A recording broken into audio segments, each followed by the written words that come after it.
talking about the AR retail and commerce hype cycle today. I'm Matt Szymczyk. Chris, that's how you put Szymczyk in there. I'm founder and CEO of Zugara. And we developed the webcam social shopper, and it replicates the at-the-rack moment online so that shoppers can visualize apparel items on themselves through their webcam. We've been developing the product since 2009, and we have multiple patents pending in the space. But we often get asked why focus on apparel, and it's because we can solve a problem for shoppers and retailers today, and it's a category that has impressive revenues and growth.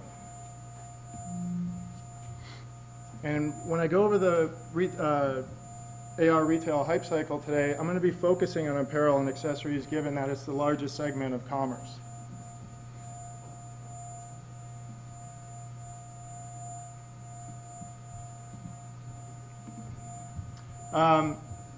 Company we keep, we work with brands, retailers, and distributors. We just recently launched the Barbie Dream Closet with Mattel. Retailers, we have 15 global retailers licensing our software right now, US, UK, Denmark, Italy, Malaysia, Philippines, Russia, and others. And distribution partners, we have resellers in EU, China, and Brazil. And most exciting thing we're excited about is that we're going to actually be launching on the second largest e-commerce platform in about 2 weeks. So with that said, I'm going to be going over the Gartner hype cycle. If you're not familiar with this, I'll kind of talk through it briefly. So Gartner releases a hype cycle every year that kind of outlines all emerging technologies, and what they do is they track it based on different triggers. There's a technology trigger when a technology first comes out, and as a technology comes out, it gets hyped. And as it's getting hyped, it goes up to the peak of inflated expectations where everybody thinks it's the greatest thing since sliced bread. But what happens is after it gets overhyped, a technology quickly, more than likely quickly falls into the trough of disillusionment, where they're really disillusioned about what was promised with the technology, and then as it starts going back up the slope of enlightenment to the plateau of productivity, that's where you start seeing the technology actually get traction and then become adopted by the mainstream. So with that said, we'll be discussing the market viability and scalability for AR technology triggers for AR retail. I won't be going over gaming, education. There's a lot of other areas of AR that are on different points and traction points on the hype cycle. So this is just specific to retail. So the first we have is digital living room for AR retail, and we Connect has shipped over 18 million units worldwide. And the key term here is that it's shipped and not sold. The gaming industry loves to use terms like shipped instead of actual units that have been sold. But there's a lot of promise in this area. Samsung and LG and some other OEMs are all launching new sets that have integrated webcams, so we'll start to see this area get a lot larger. However, when we look at where is the technology as it pertains to the AR retail in the digital living room, we see there's nothing really there yet. Connect has helped redefine gaming, but AR retail and commerce, it's non-existent right now. Hardware penetration outside of Connect, there's, as I mentioned, Samsung, Panasonic. Some of the TVs are coming out, but there's really no triggers for commerce or retail in the space. However, we do expect this to project much higher once, of course, these sets become more prevalent. Then we have tablets for AR retail, and you can't dispute the number. 60 million tablets sold in 2007 worldwide. It's a very impressive number. 2/3 of those were iPads. And as we look at where tablets are on the AR retail hype cycle, we're just starting to see some retail applications crop up in the last year, and I know Bruno will be showing what they're doing on the iPad format. And even with the growing hardware numbers, though, it still only represents 11% of US consumers. And then we also have an issue with usability, where you are limited to the 1 to 3 foot experience. There's different methods you can do, the outward cam, the inward cam, but that's still an area that's being defined for the tablet platform. And then the most pertinent is consumer usage habits. This is from a Google study, and it shows that frequency of top tablet activities are actually email, games, and social networking. And those are what are dominating right now. However, there is commerce-related activity happening on the tablet platform. Now, two other things that actually were interesting from the study is that most people actually use their tablets at home. They don't use them on the go or outside of their home. And the second is that they're not really using apps as much as they're using the desktop experience when they're visiting sites. And then tablets still suffer from BSOS, and that's bright, shiny object syndrome, and it's used a lot in marketing and other industries. And even though U.S. leads with adoption of tablets at 11%, it's still dwarfed by PC usage. And as we see, that last stat there, 73% of smartphone users, they're using laptops, they're still using PCs, but only 17% of that audience is using a tablet. So what that means is that the tablets themselves are actually becoming a third and/or fourth screen for consumers. Next, we have out-of-home in-store kiosks for AR retail. This is an example from October 2010. It might be a little hard to see with the lights, but it was in Macy's, and it was a virtual fitting room type application. And despite all the recent hype around Kinect-enabled in-store displays, experimentation has actually been around for a while. So we do expect Kinect prototypes to trend quickly upwards. Just based on our own experience over the last 6 months, the flurry of activity and inbounds has been crazy. So this is definitely what retailers are looking at right now. However, it is a very hype segment, specifically because there are, it was mentioned earlier, there's issues with 3D asset costs, and there's actually issues with 3D camera realities and what's being portrayed as actual versus what people are portending the cameras to be able to do. So the final issue is we have long-term consumer benefits. When you're doing an in-store retail display, what is the benefit for the consumer? If you're not able to accurately detect fit, what's preventing you from just going over to the rack or going into the dressing room itself and trying on an item? So there has to be more strategic thought put behind these initiatives. Smartphones for AR retail. This is, there's no doubt mobile is huge. But when we look at the numbers, what about for AR retail and commerce? Well, we see that huge market, huge expectations. There's lots of apps, there's lots of press, but where are the users? We're beginning to see the backlash in the tech blogs. Mobile AR is no longer the media darling. And this is plotted right around where Gartner has all of AR on hype cycle from 2011.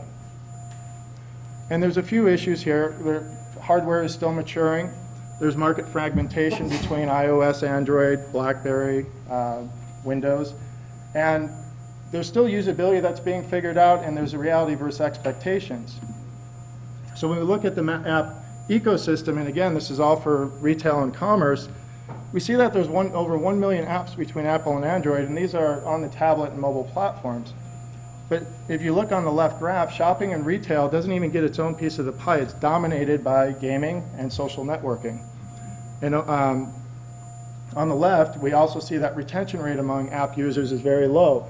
Only 4% of people after 12 months are still using an app after they've downloaded it. And when we get into looking at m-commerce, which is hyped, this is the most telling stat, I think, of all that we came across, is that we even see that with hype around m-commerce, it's still minuscule compared to overall e-commerce. Forrester released a study that said mobile commerce will only account for 7% of all e-commerce sales by 2016. And m-commerce, in their definition, is just for smartphones. The bigger 93% of that pie is going to be dominated by tablets and PCs. So then we look at web for AR and retail, and this is, last but not least, the PC, the forgotten platform. And despite all the hype around smartphones and tablets, there's still 1.5 billion PCs in use worldwide. And where we plotted out the PC on the hype cycle is that there's very low expectations right now, but it's the most market-ready and scalable of all solutions.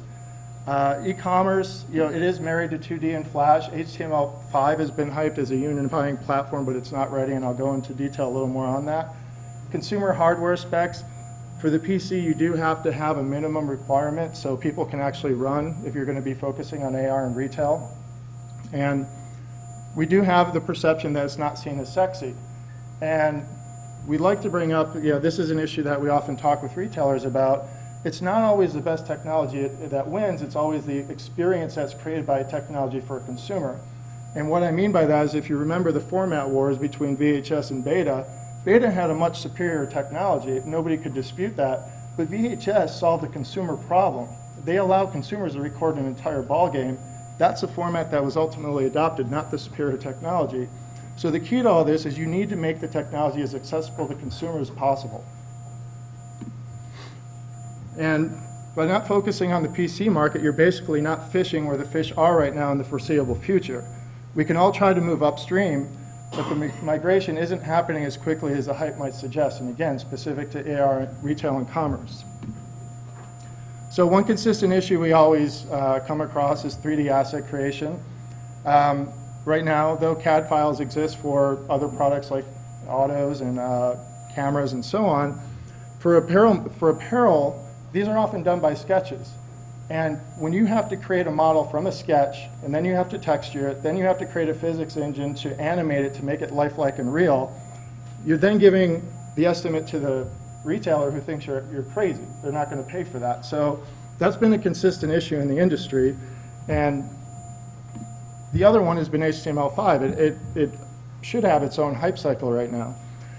We often hear that HTML5 is going to be the unifying technology for all platforms, the one ring to rule them all, I guess, but not anytime soon. There's no official webcam support, there's no DRM support, there's no protection of IP. So there's still a lot of experimentation in HTML5, but it's not ready for prime time, especially when we start looking at AR. As an industry, it's imperative to focus on today. What ifs won't drive adoption, reality will.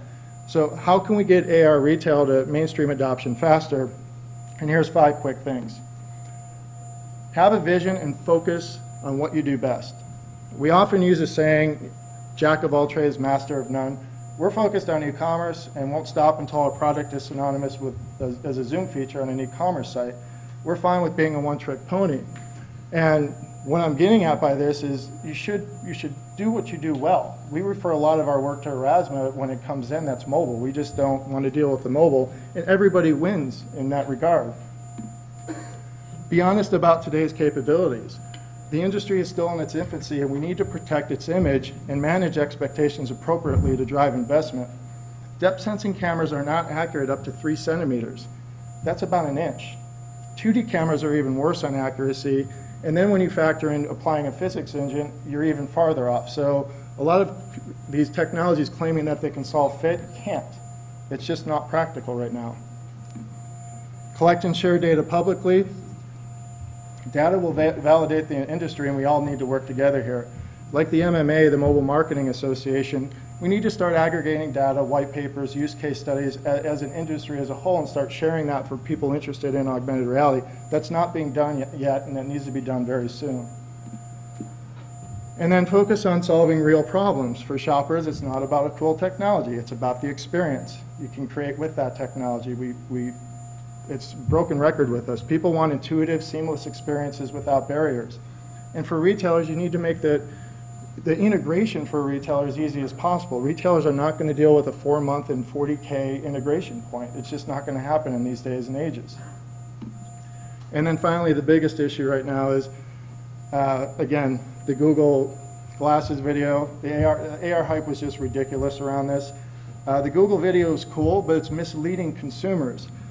There's a small disclaimer that even says a lot of what's in that video is what could be in the future, and that as a whole is what's the problem with this industry right now. We need to start selling today's benefits and not tomorrow's dreams. Thank you.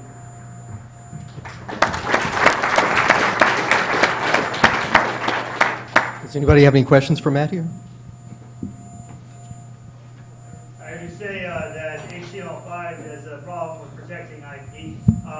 Probably everyone else in this room knows what you're talking about. So can you just briefly hit on what those major reasons would be?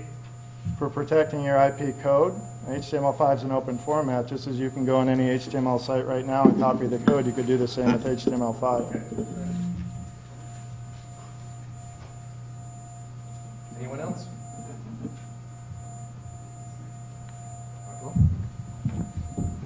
I'll let Bruno set up here. Got Bruno Usen from CEO of Total Immersion.